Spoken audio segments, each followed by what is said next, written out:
happy birthday, and I blew out the candles. Dad hugged me, and he said that he had to get back to work. He crossed to the southbound train, and off he went to D.C. That was a snapshot of one moment, of one day, on this extraordinary journey of being Joe Biden's daughter.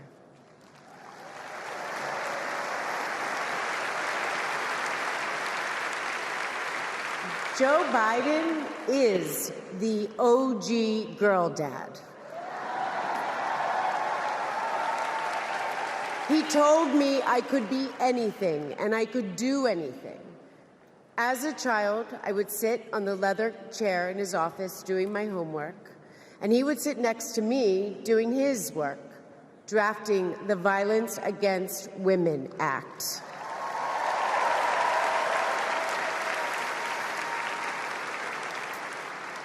And he wasn't just a girl dad. I could see that he valued and trusted women. How he listened to his mother, how he believed in his sister, and most of all, how he respected my mother's career. Dad was always there, doing everything he could to be a true partner to her. Dad, you always tell us, but we don't tell you enough, that you are the love of our lives and the life of our love.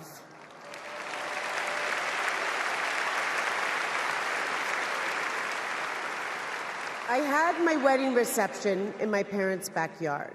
At the time, my dad was vice president. But he was also that dad who literally set up the entire reception. He was riding around in his John Deere four-wheeler, fixing the place settings, arranging the plants, and by the way, he was very emotional. I thought that I would be a mess, but he was the one crying, and I was the one who had to comfort him. Before he walked me down the aisle, he turned to me and said that he would always be my best friend. All these years later, Dad, you are still my best friend. His example in service inspired my career. I'm a social worker in Philadelphia.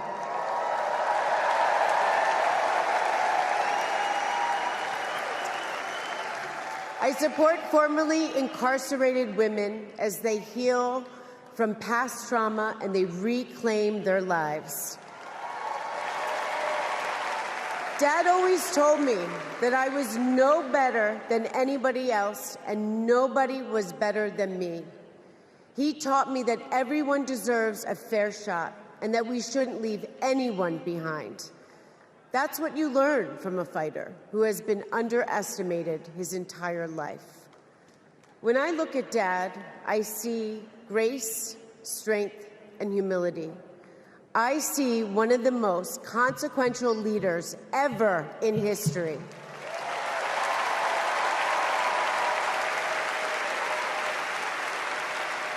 And I also know that he never stops thinking about you, about your dreams, about your dignity, about your opportunities, about your family. Dad knows that family is everything.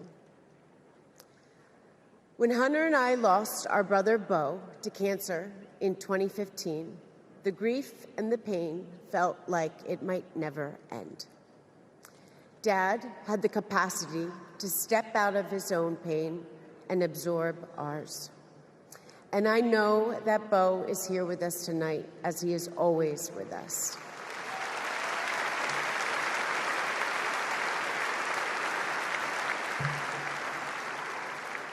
After Beau passed, I got this tattoo on my wrist. It says, "Courage, dear heart." A reminder to myself to keep going, to get back up, like my dad has always done. He has taught me that a courageous heart is a miraculous thing.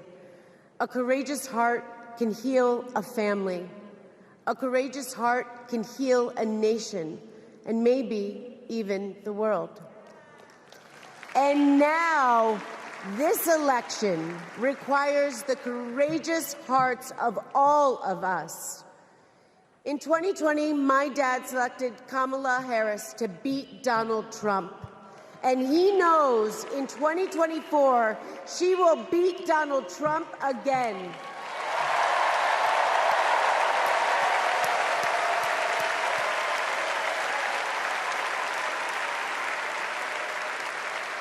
So tonight, I am asking you, if you stood with us in 2020, call upon your courageous heart. Stand with us today. Work harder than you have ever worked before in your life. This is the fight of our lifetime.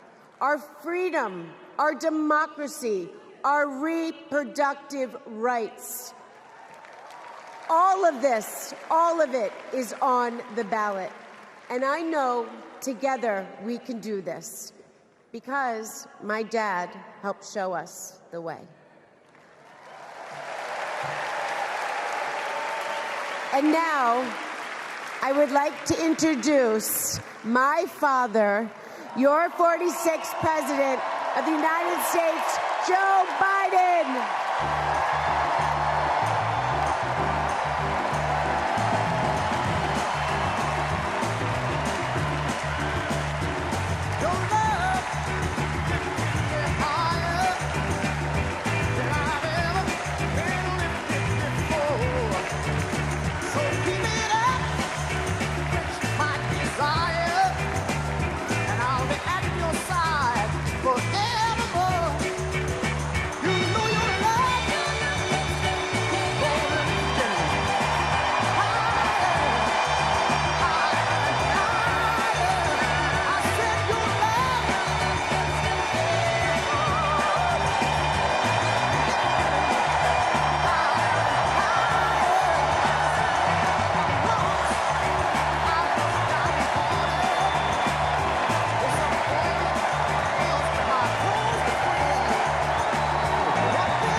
Thank you.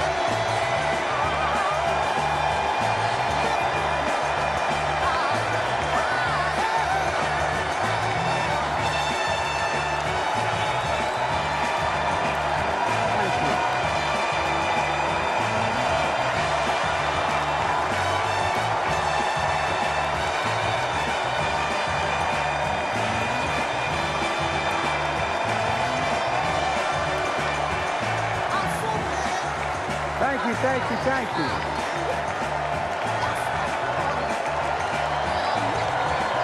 Thank you.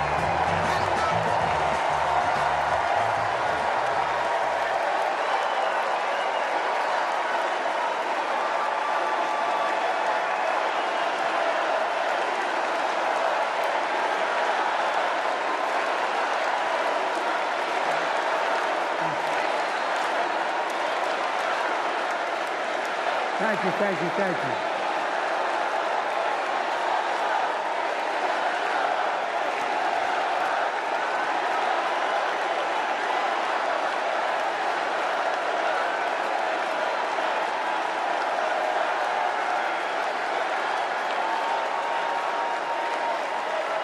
Thank you, thank you, thank you.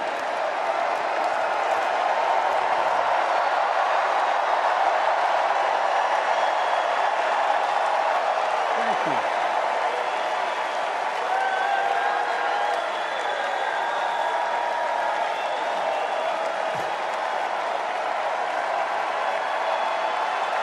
Thank you.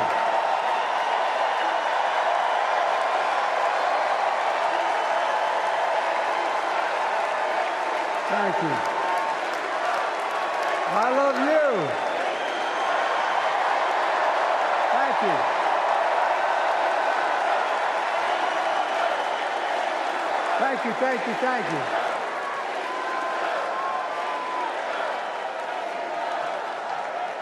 That was my daughter.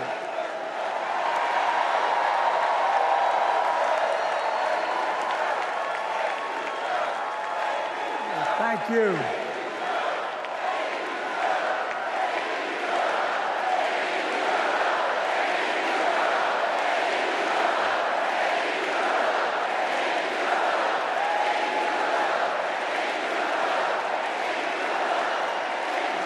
Thank you, thank you, thank you. Thank you. Thank you for so. I tell you what.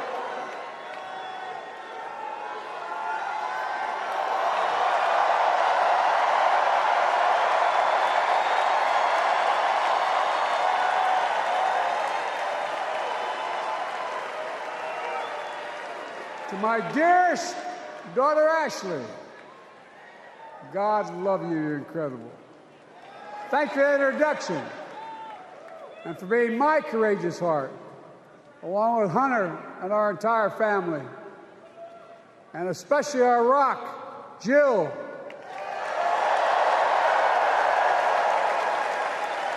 Who, as those of you who know us, she still leaves me both breathless and speechless. Everybody knows her. I love her more than she loves me. She walks down the stairs and I still get that going boom, boom, boom.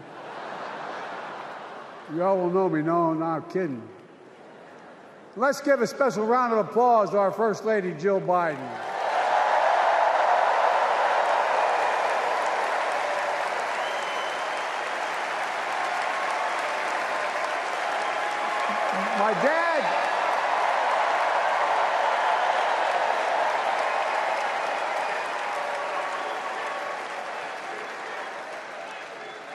My dad used to have an expression, for real. He'd say, Joey, family is the beginning, the middle, and the end. And I love you all. Folks. And America, I love you.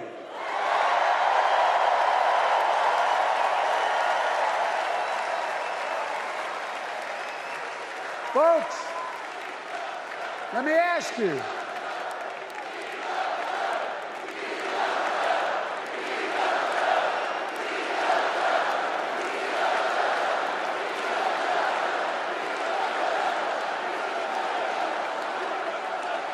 Let me ask you. Are you ready to vote for freedom?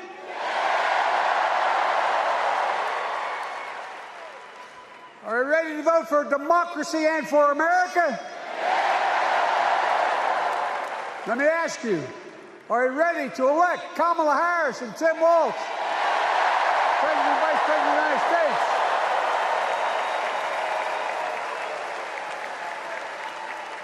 My fellow Democrats, my fellow Americans, nearly 4 years ago, in winter, on the steps of the Capitol on a cold January day, I raised my right hand and I swore an oath to you and to God to preserve, protect, and defend the Constitution and to faithfully execute the office of the President of the United States. In front of me was the city surrounded by the National Guard.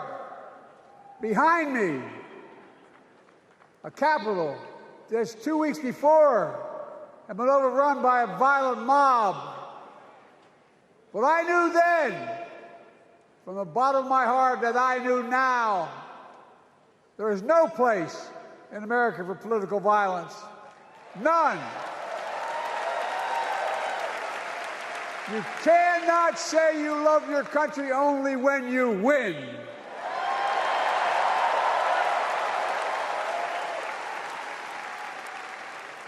In that moment, I wasn't looking to the past. I was looking to the future. I spoke of the work at hand, the moment we had to meet. It was, as I told you then, a winter of peril and possibility. Of peril and possibility. We're in the grip of a once-in-a-century pandemic, historic joblessness, a call for racial justice long overdue, clear and present threats to our very democracy. Thank you.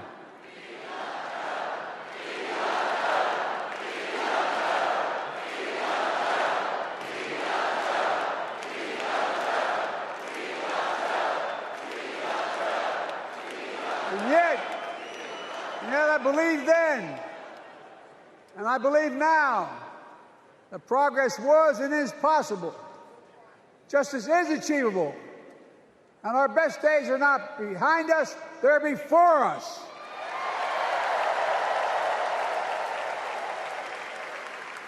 Now it's summer. The winter is past. And with a grateful heart, I stand before you now on this August night to report that democracy has prevailed.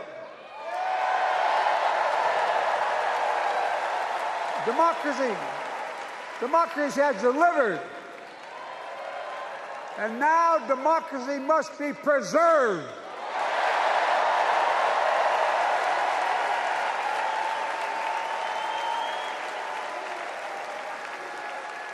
You've heard me say it before.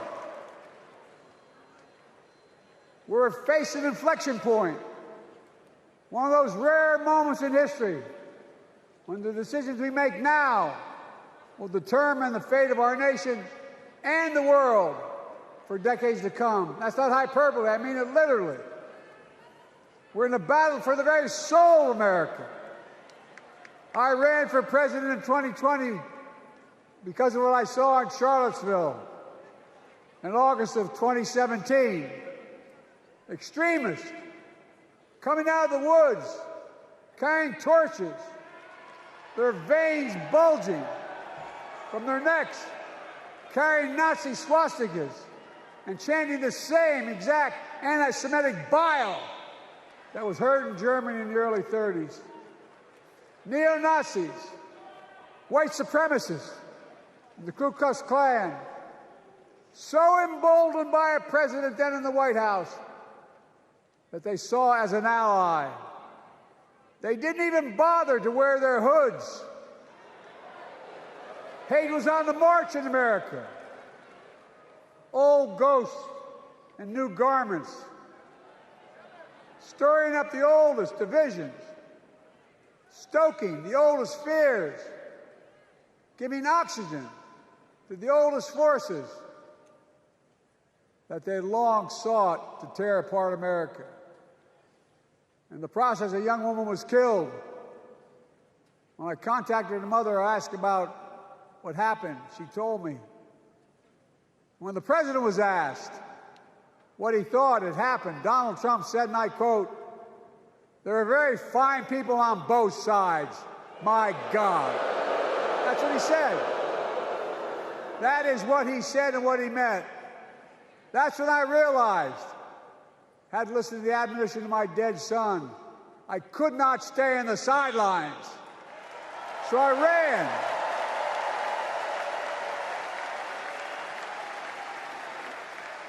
Because I had no intention of running again. I just lost part of my soul. But I ran with a deep conviction. In America, I know and believe in an America where honesty, dignity, decency still matter.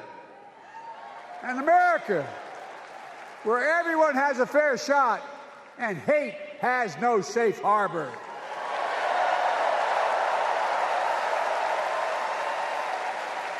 An America where the fundamental creed of this nation, that all of us are created equal, is still very much alive. And a broad coalition of Americans joined with me. 81 million voters voted for us, more than any time in all of history. Because of all of you in this room and others, we came together in 2020 to save democracy.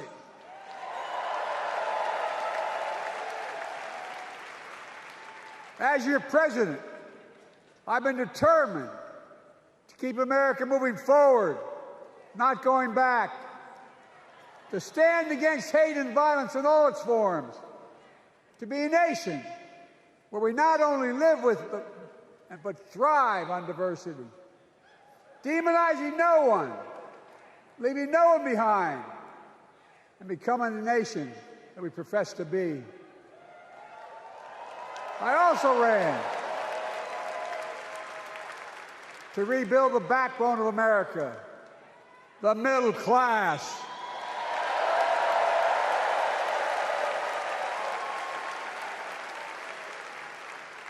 I made a commitment to you that I be a president for all Americans, whether you voted for me or not. We have done that. Studies show the major bills we have passed actually delivered more to red states than blue, because the job of the president is to deliver to all of America.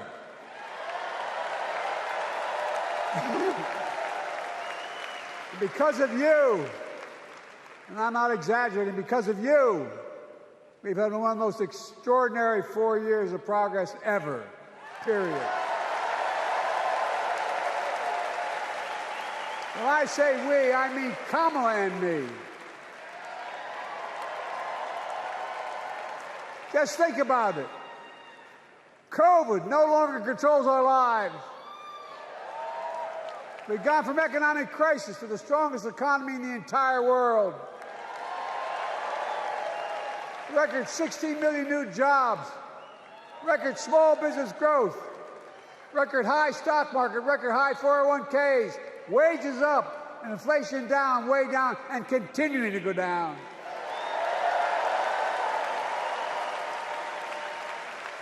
The smallest racial wealth gap in 20 years. And yes, we both know we have more to do, but we're moving in the right direction. More Americans have peace of mind that comes from having health insurance. More Americans have health insurance today than ever before in American history.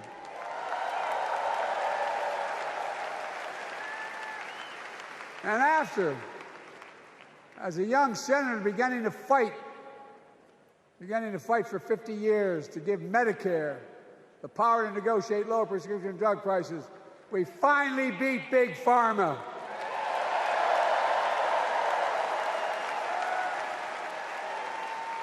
And guess who cast the tie-breaking vote? Vice President, soon-to-be President Kamala Harris.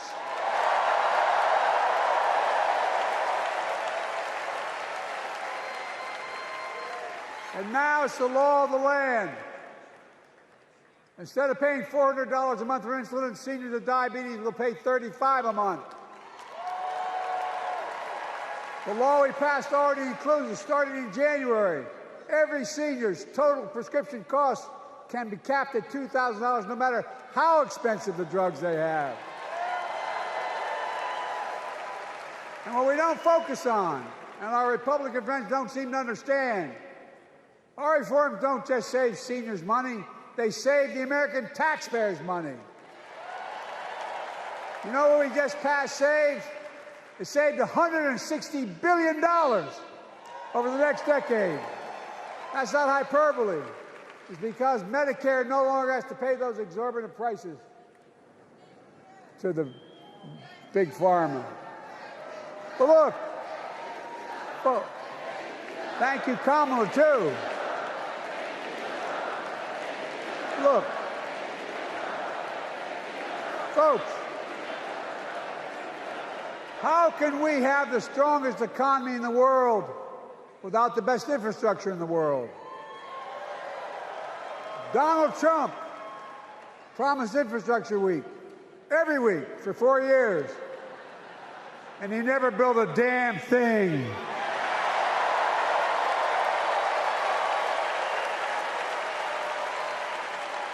But now, because of what Kamala have done, remember we were told we couldn't get it done. Remember when we came into office, we couldn't get anything passed? But right now, we're giving America an infrastructure decade, not week.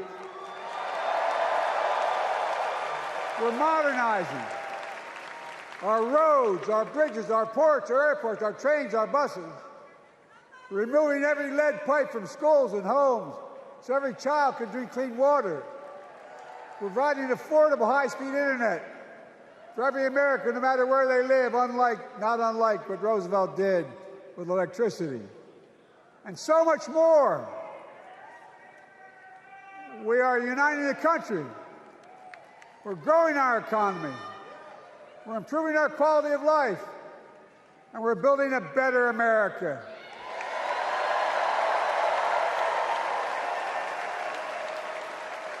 Because that's who we are. How can we be the strongest nation in the world without leading the world in science and technology?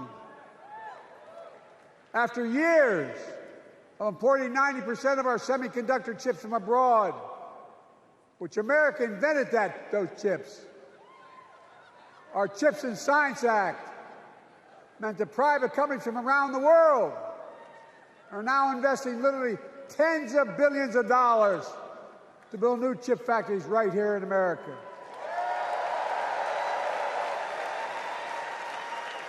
And over that period, they'll create tens of thousands of jobs.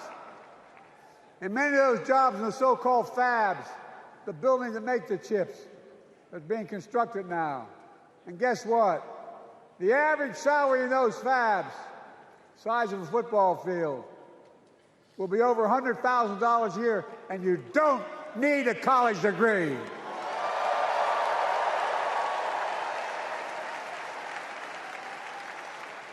Because of you and so many electeds out there, American manufacturing is back. Where the hell to say we wouldn't lead the world in manufacturing?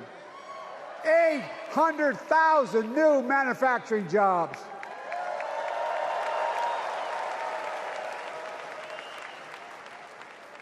Our Republican friends and others made sure they'd go abroad to get the cheapest labor. We used to import products and export jobs. Now we export American products and create American jobs right here in America, where jobs belong. With every new job, with every new factory, pride and hope is being brought back to communities throughout the country that were left behind. You know you're from them, many of you. You know what it's like when that factory closed, where your mother, your father, your grandmother, grandfather worked. And now you're back, providing once again, proving that Wall Street didn't build America, the middle class built America, and unions built the middle class.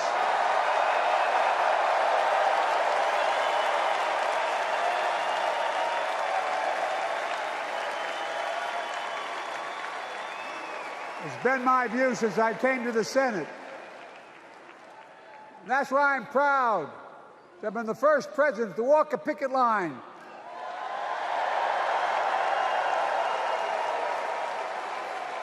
and be labeled the most pro-union president in history, and I accept it. It's a fact.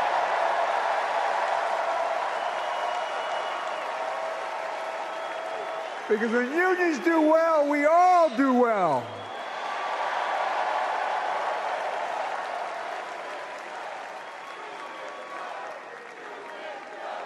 You got it, man. You got it.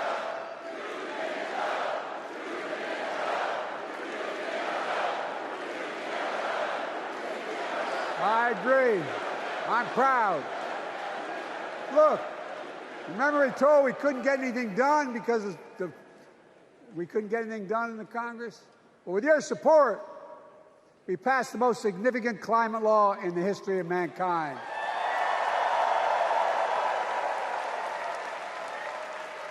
Over $370 billion. Cutting carbon emissions in half by 2030. Launching a climate corps, similar to AmeriCorps and Peace Corps, creating tens of thousands of jobs for young people of the future who are going to make sure this continues. creating hundreds of thousands of jobs in clean energy for American workers, including the IBEW installing 500,000 charging stations all across America. And in the process, reducing carbon emissions. And we're seeing to it that the first beneficiaries of environmental initiatives are those fence-lined communities that have been smothered by the legacy of pollution. Louisiana and Delaware, Route 9, all the factories, all those chemical factories are right next to the poorest neighborhoods. They're the ones we're going to bring back.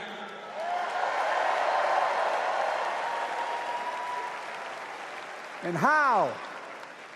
How can we be the greatest nation in the world without the best education system in the world? Donald Trump and the Republican friends, they not only can't think, they can't read very well. Seriously, think about it. Look at their Project 2025. They want to do away with the Department of Education. Well, during the pandemic, Kamala and I helped states and cities get back their schools back open. And we gave public school teachers a raise.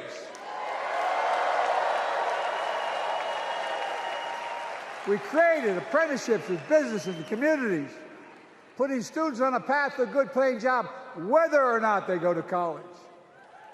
And by the way, we're making college a hell of a lot more affordable. Increasing Pell Grants by $900. Over $15 billion for HBCUs.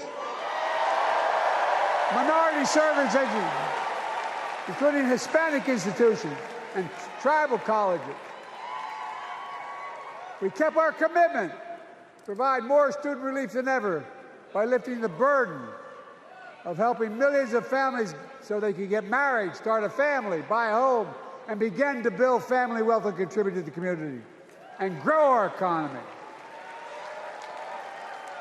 It's not costing us, it's creating more wealth. We've fundamentally transformed how our economy grows, from the middle out and the bottom up instead of the top down. You know, my dad used to say there wasn't a whole hell of a lot to drop down on my kitchen table at the end of the month.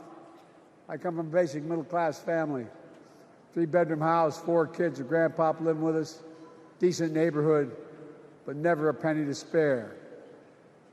And look, that top-down notion never worked.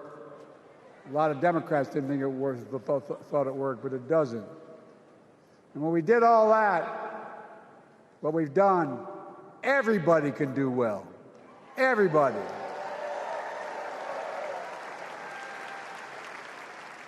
Donald Trump calls America a failing nation.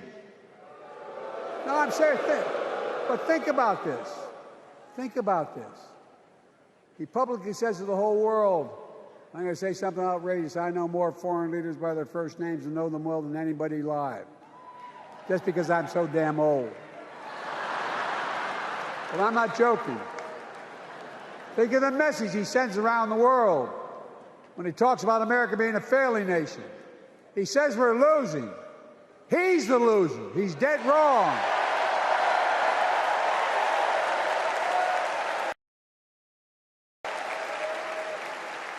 Many of you are very successful people who travel the world. Name me a country in the world that doesn't think we're the leading nation in the world. Without America, not a joke, think about it. I'm being literal. Who could lead the world other than the United States of America?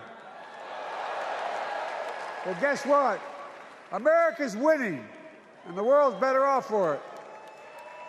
America's more prosperous, and Americans are safer today than were under Donald Trump. Trump continues to lie about crime in America, like everything else. Guess what? On his watch, the murder rate went up 30%, the biggest increase in history. Meanwhile, we made the largest investment, Kamala and I, in public safety ever. Now, The murder rate is falling faster than any time in history. Violent crime has dropped to the lowest level in more than 50 years. And crime will keep coming down when we put a prosecutor in the Oval Office instead of a convicted felon.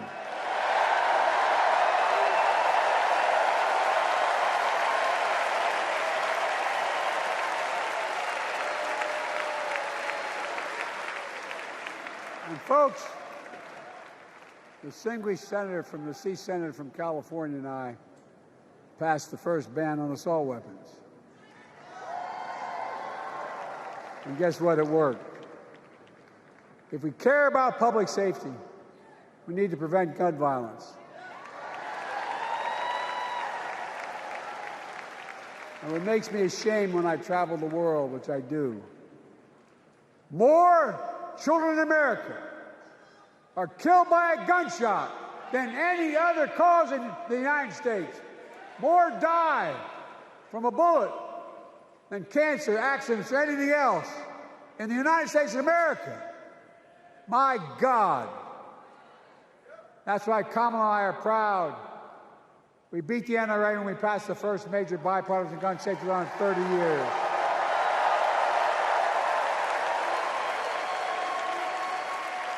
I'm serious. That comes from here. And now it's time to ban assault weapons again. And demand universal background checks.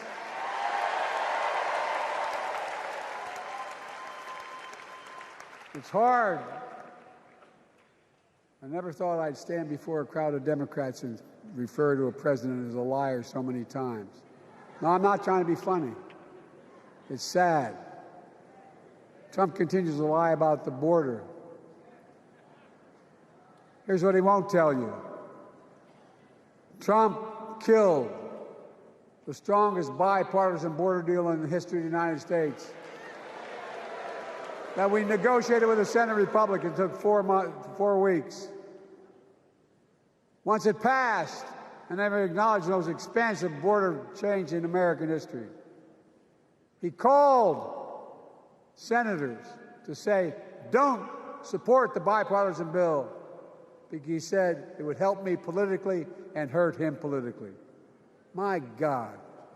No, I'm serious. Think about it. Not a joke. Ask even the press who doesn't like me. They'll tell you that's true. Typically Trump, once again, putting himself first and America last. Then I had to take executive action. The result of the executive action I took, border encounters have dropped over 50%. In fact, there are fewer border crossings today than when Donald Trump left office. And unlike Trump, we will not demonize immigrants, saying they're the poison of blood of America. Poison the blood of our country. Kamala and I are committed to strengthening legal immigration, including protecting dreamers and more.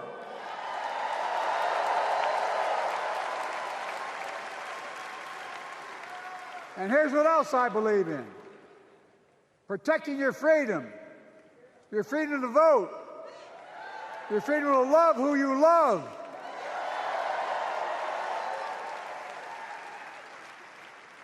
And your freedom to choose.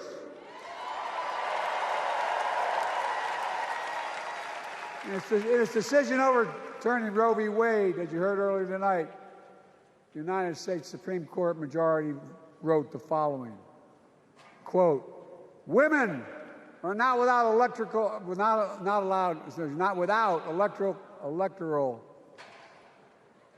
or political power. No kidding. MAGA Republicans found out the power of women in 2022. And Donald Trump is going to find out the power of women in 2024. Watch.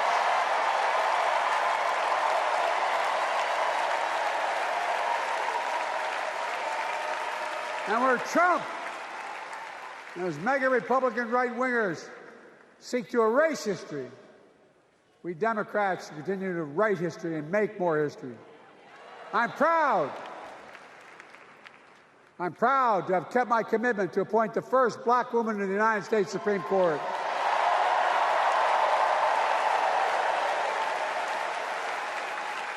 Ketanji Brown Jackson, a symbol for every young woman in America that you can do anything. I'm proud that I've kept my commitment to have an administration that looks like America and that taps in to the full talent of our nation. The most diverse cabinet in history, including the first black woman of South Asian descent to serve as vice president. And will soon serve as the 47th President of the United States.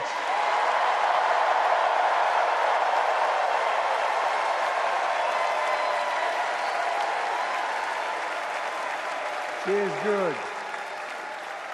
Look. Thank you, Kamala.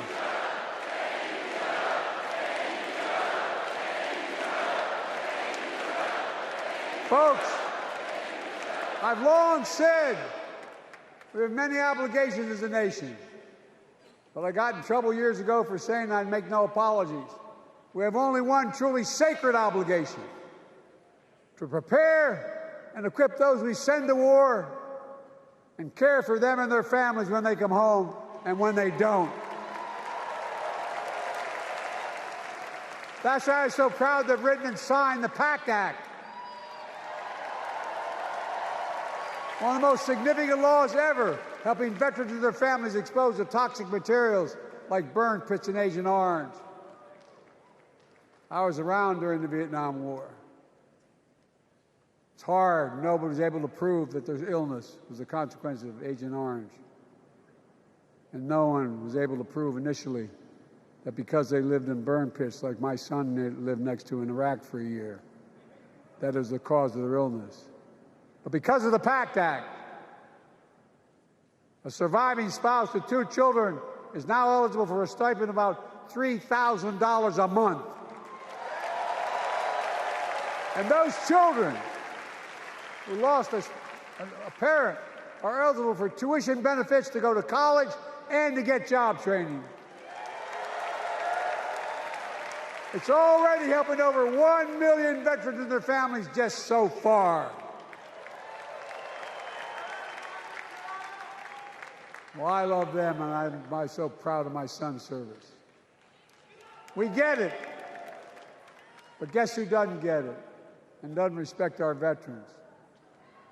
We know from his own chief of staff, the 4-star General John Kelly, that Trump, when in Europe, would not go to the grave sites in France.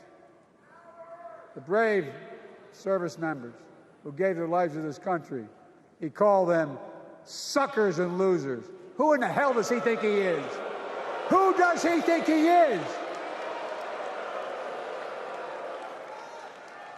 There's no words for a person. They are not the words of a person not worthy of being commander-in-chief. Period. Not then, not now, and not ever. I mean that. I mean that from the bottom of my heart.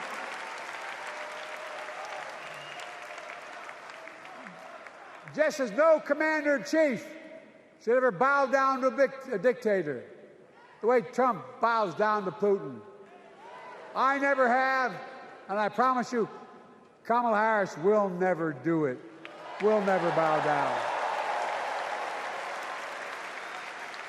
When Trump left office, Europe and NATO was in tatters.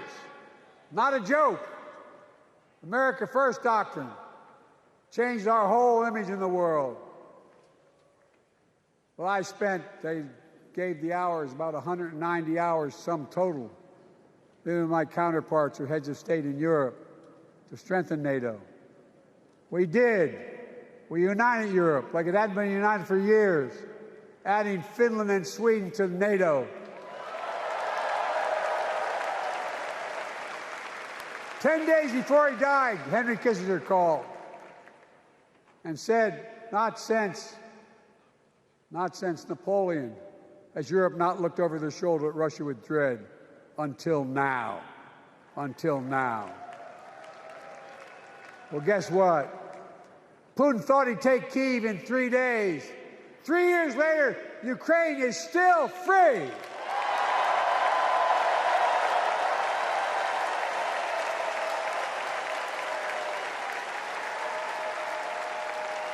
When I came to office, the conventional wisdom was that China would inevitably surpass the United States.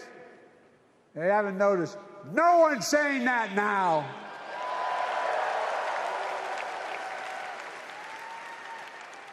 And we'll keep working to bring hostages home and end the war in Gaza and bring peace and security to the Middle East.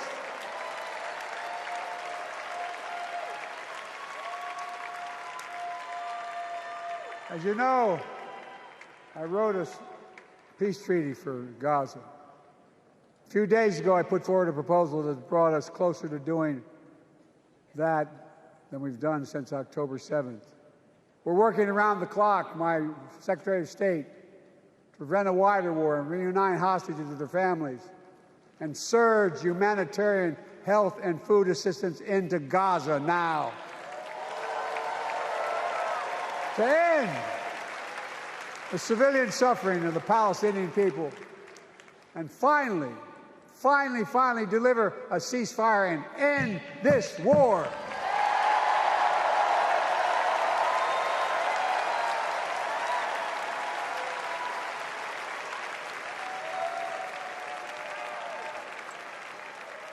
Those protesters out in the street, they have a point. A lot of innocent people are being killed on both sides. Just as we worked around the clock to bring home wrongfully detained Americans and others from Russia in one of the most complicated swaps in history, but they're home. Kamala and I are going to keep working to bring all Americans wrongfully detained around the world home. I mean it. Folks, I've got 5 months left in my presidency. I've got a lot to do. I intend to get it done.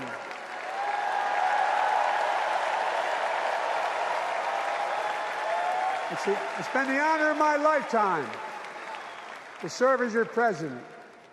I love the job, but I love my country more. I love my country more. And all this talk about how I'm angry at all those people who said I should step down, that's not true.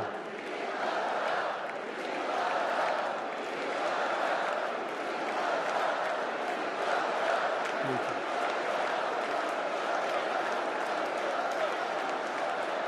I love my country more, and we need to preserve our democracy. In 2024, we need you to vote. We need you to keep the Senate. We need you to win back the House of Representatives. And above all, we need you to beat Donald Trump.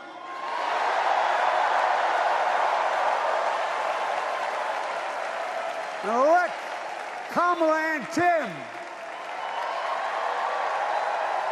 President and Vice President of the United States of America. Look, they'll continue to lead America forward, creating more jobs, standing up for workers, growing the economy, lower the cost to American families so they just have a little more breathing room.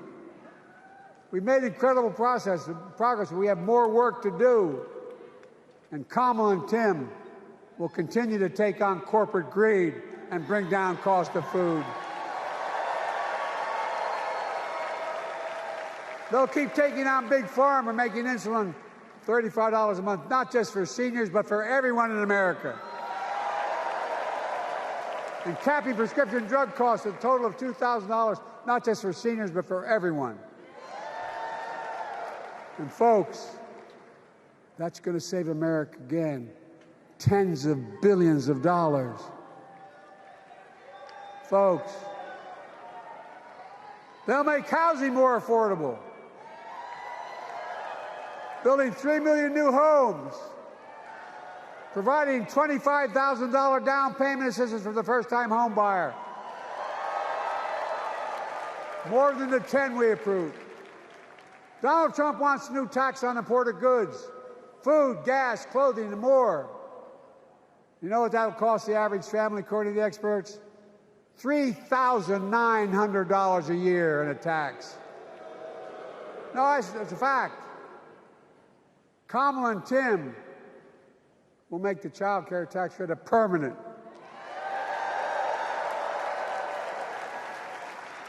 Lifting millions of children out of poverty and helping millions of families get ahead. But you know what Trump has? He created the largest debt any president had in 4 years with his $2 trillion tax cut for the wealthy. Well, Trump has a new plan. He wants to provide a $5 billion tax cut for corporations and the very wealthy. Read it. Put us further in debt. And folks, you know we have 1,000 billionaires in America. You know what their average tax rate they pay? 8.2%. If we just increase their taxes we proposed to 25%, which isn't the highest tax rate even, it would raise $500 billion new dollars over 10 years. They'd still be very wealthy. Look, Kamala and Tim are going to make them pay their fair share. They'll protect Social Security and Medicare. Trump wants to cut Social Security and Medicare.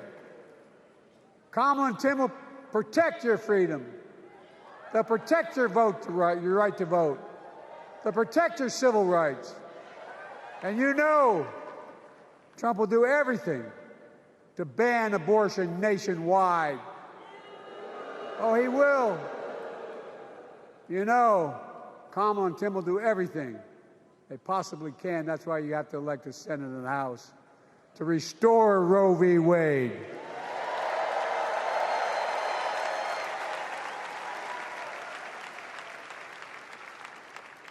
The ancient Greeks taught us that character is destiny.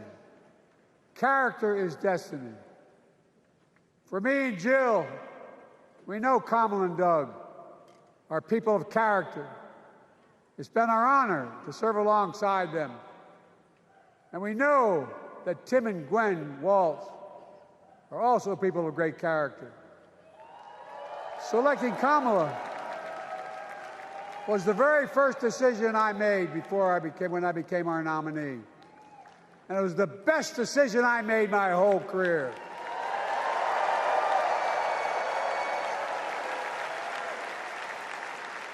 We've not only gotten to know each other, we've become close friends. She's tough, she's experienced, and she has enormous integrity, enormous integrity. Her story represents the best American story. And like many of our best presidents, she was also vice president. That's a joke.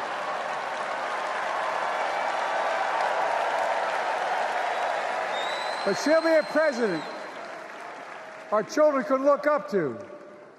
She'll be a president respected by world leaders because she already is.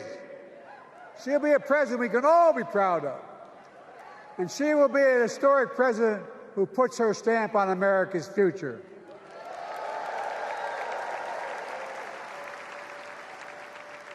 This will be the first presidential election since January 6th. On that day, we almost lost everything about who we are as a country. And that threat, this is not hyperbole, that threat is still very much alive. Donald Trump says he will refuse to accept the election result if he loses again. Think about that. He means it. Think about that. He's promising a bloodbath if he loses, in his words. And that he'll be a dictator on day one, in his own words. By the way, this sucker means it. No, I'm not joking. Think about it. Anybody else said that in the past, you'd think he was crazy. He is crazy, but you'd think it was an exaggeration, but he means it. We can't let that happen.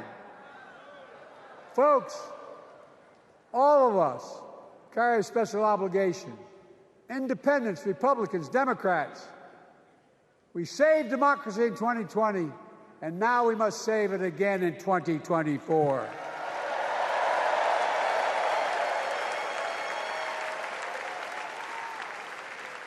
The vote of each of us cast this year will determine whether democracy and freedom will prevail. It's that simple. It's that serious. And the power is literally in your hands. History is in your hands. Not hyperbole. It's in your hands. America's future is in your hands. Let me close with this. Nowhere else in the world could a kid with a stutter and modest beginnings in Scranton, Pennsylvania, and Claymont, Delaware, grow up to sit behind the resolute desk in the Oval Office.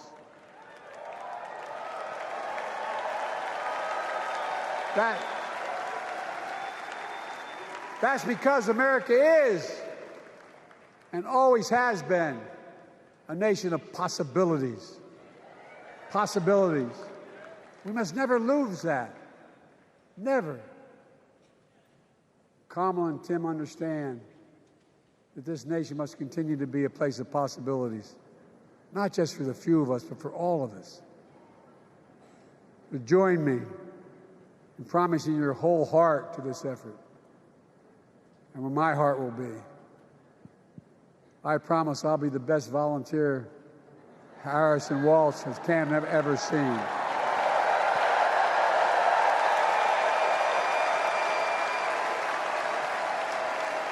Each of us has a part in the American story.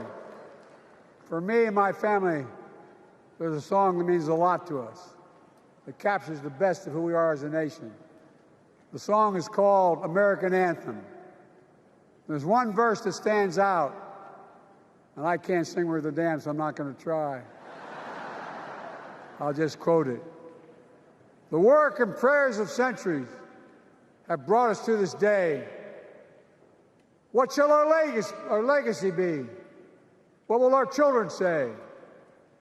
Let me know in my heart, when my days are through, America, America, I gave my best to you.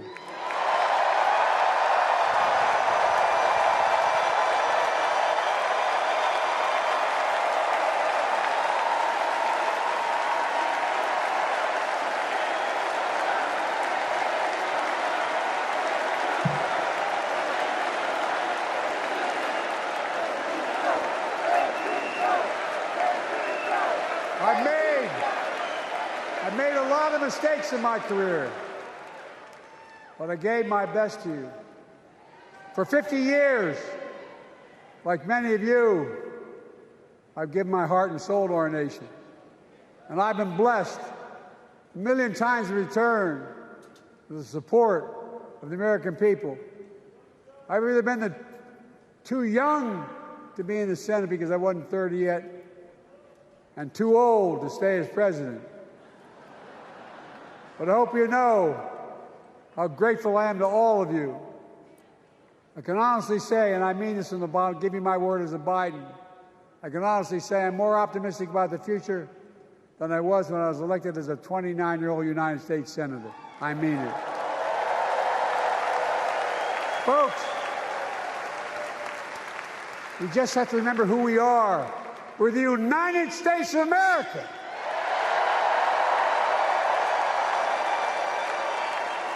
And there's nothing we cannot do when we do it together.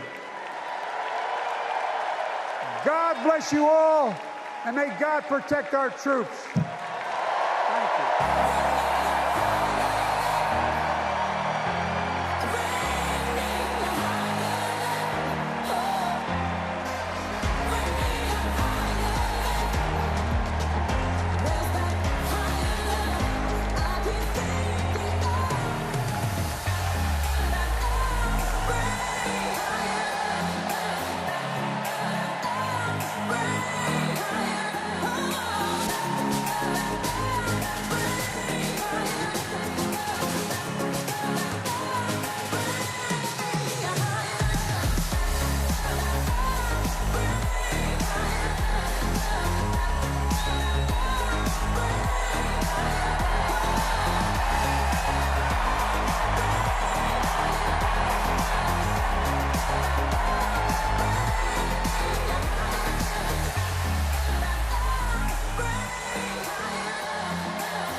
Please stand if you are able for this evening's benediction, offered by Rabbi Michael Beals and Pastor Cindy Rudolph.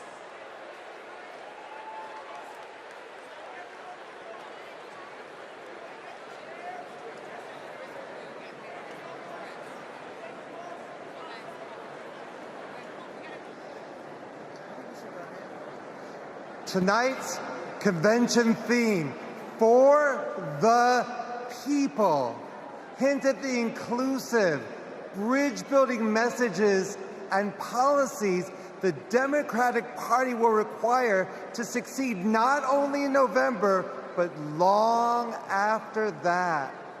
No prayer better unites Jews, Christians, Muslims, and others of faith, along with Democrats, Republicans, Independents, and undecideds, that the threefold priestly Cohenite benediction presented in the Bible. It is divided into three in order to shower the following blessings of gratitude, hoda'ah, upon my fellow Delawarean, President Joe Biden, for more than 50 years of selfless, effective public service. Joy, simcha, in public discourse and policy encouraged by Governor Tim Walz. And light, or, combined with freedom, cherut, inspired by Vice President Kamala Harris's vision for America. Please respond in unity with a heartfelt Amen after each of these three ancient Hebrew benedictions. Yevarechecha Adonai v'yishmerecha. May God bless you and protect you. Ya'er Adonai panav elecha v'yichuneka. May God deal kindly and graciously with you. Yesadnai panav elecha v'yisem lecha shalom.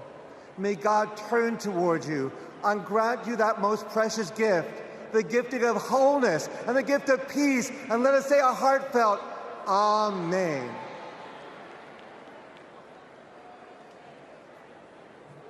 Most gracious, kind, and loving God, we thank you for this tremendous gathering of people invested in our nation's progress.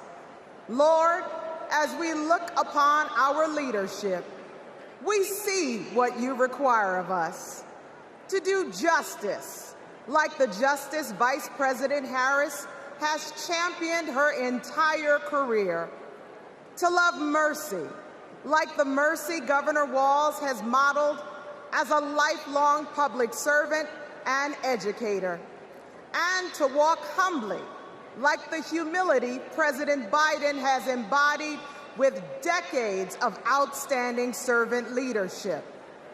Oh God, as we strive to work for the people, we pray you will unite our nation. Help us to choose hope over hostility, compassion over callousness, and liberty over tyranny. We recognize that we are living through paradoxical times, times that are precarious yet promising. But through God who gives us beauty for ashes, all things are possible. Lord, bless the work of our hands until the weak and meek become purposeful and powerful, and until the marginalized and disenfranchised become energized and mobilized. Inspire us to stand with our fellow Americans so this nation will be a light that shines for you. In the name of our loving and redeeming God, we pray. Amen.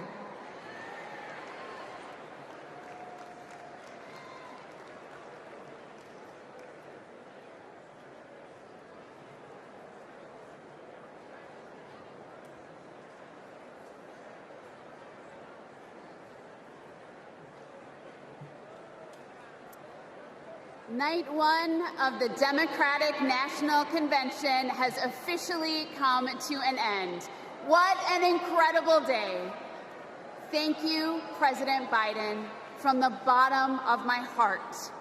You have restored the soul of our nation. You have given us all hope.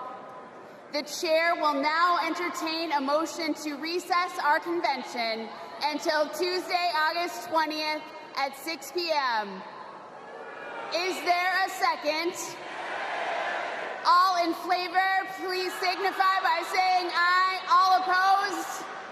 The ayes have it. We'll see you tomorrow night, everybody.